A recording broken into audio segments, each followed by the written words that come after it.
lieutenant colonel employed at the Pentagon who saw no airplane metal or cargo debris. Here's what troubled me. The law was immediately and completely broken there. They had military personnel out on the lawn cleaning everything up before an investigator ever arrived. Those hasty cleanups now seem to be standard operating procedure when it comes to assassinations and events like 9/11, don't they?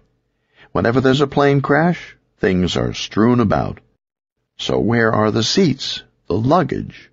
The wings, vertical stabilizers, and engines were never fully recovered.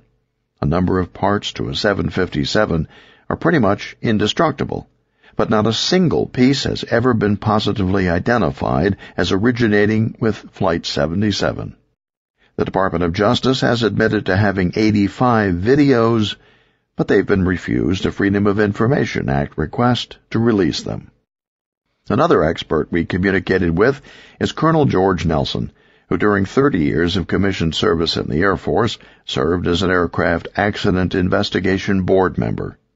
Colonel Nelson says, "With all the evidence readily available at the Pentagon crash site, any unbiased rational investigator could only conclude that a Boeing 757 did not fly into the Pentagon as alleged.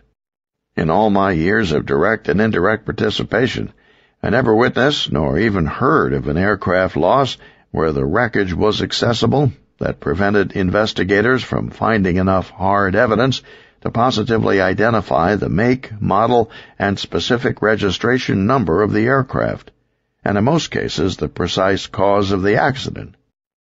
Then there's the background on the pilot. His name was Charles Chick Burlingame, and he was not only well-schooled in martial arts, but a retired Top Gun pilot, the best of the best. All his friends said, there's no way he'd give up his plane. It wasn't in the man's makeup. Unless the hijackers got to him and killed him. But with box cutters? Supposedly, a hijacker named Hanjour got control of the plane. Except later, his flight instructor described Hanjour as barely being able to handle a single-engine Cessna a month earlier. And Flight 77 is said to have made a complicated 330-degree turn, dropping 7,000 feet, executing a maneuver that experienced pilots say is nearly impossible. The section of the Pentagon that was struck happened to be the headquarters for naval operations and intelligence, as well as housing quite a few accountants and budget analysts. Important Pentagon financial information disappeared in the aftermath of the attack, so it's quite a coincidence that just the day before, Defense Secretary Rumsfeld had announced publicly, "According to some estimates, we cannot track $2.3 trillion in transactions." That's right, not million, not even billion. That was trillion. Flight 77 disappeared from the FAA radar screen at 8:56 a.m., when it made an unauthorized turn to the south, somewhere near the Kentucky-Ohio border. The only evidence that the plane was still flying and headed toward Washington were 2 phone calls that Ted Olson said he received from his wife Barbara on board, not long before the Pentagon strike. Ted Olson was a longtime Republican operative who spearheaded the legal effort for Bush in Florida after the disputed 2000 election, and then went to work in the Justice Department as Solicitor General. His wife was the only person who is reported to have mentioned box cutters.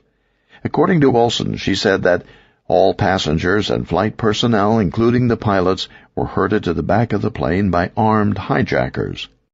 Yup, 60-some people, including a weightlifter pilot, being held off by a few short, slender guys holding knives and box cutters. At first, Olson said the calls were made from Barbara's cell phone, except high-altitude cell phone calls were pretty much impossible in 2001. Olson then changed his story to claim she'd used an onboard phone to make a collect call, except American Airlines didn't have such phones on the Boeing 757s. Here's what the FBI reported in 2006 at the trial of Zacarias Moussaoui, the so-called 20th hijacker. Barbara Olson made only one call, an unconnected call that lasted 0 seconds. So what's going on? Captain Wittenberg has said that if Flight 77 was actually off the radar screen for 36 minutes, then it was no longer airborne. Did it land in some remote field, while something else, maybe the missile Charles Lewis heard about at LAX, hit the Pentagon's financial records area?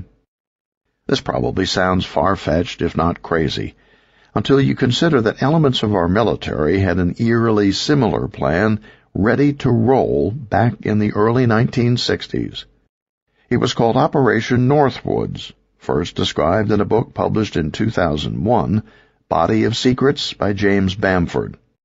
Operation Northwoods was approved by the Joint Chiefs of Staff for action against Castro's Cuba, what may be the most corrupt plan ever created by the U.S. government, as Bamford put it.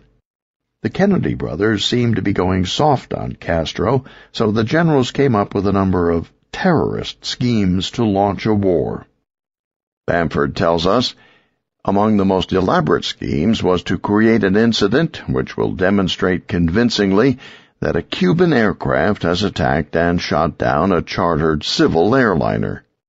An aircraft at Eglin Air Force Base would be painted and numbered as an exact duplicate for a civil registered aircraft.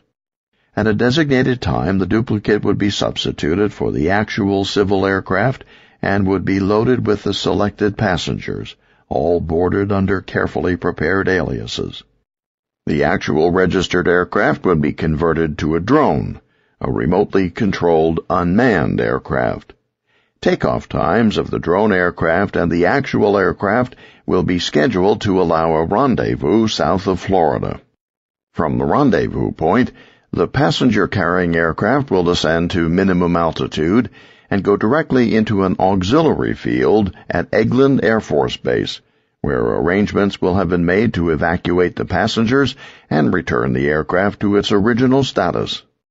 The drone aircraft, meanwhile, will continue to fly the filed flight plan. When over Cuba, the drone will be transmitting on the internal distress frequency a Mayday message stating he is under attack by Cuban MiG aircraft. The transmission will be interrupted by destruction of the aircraft, which will be triggered by radio signal. If you're interested, you can read the whole plan on the website of the National Security Archive.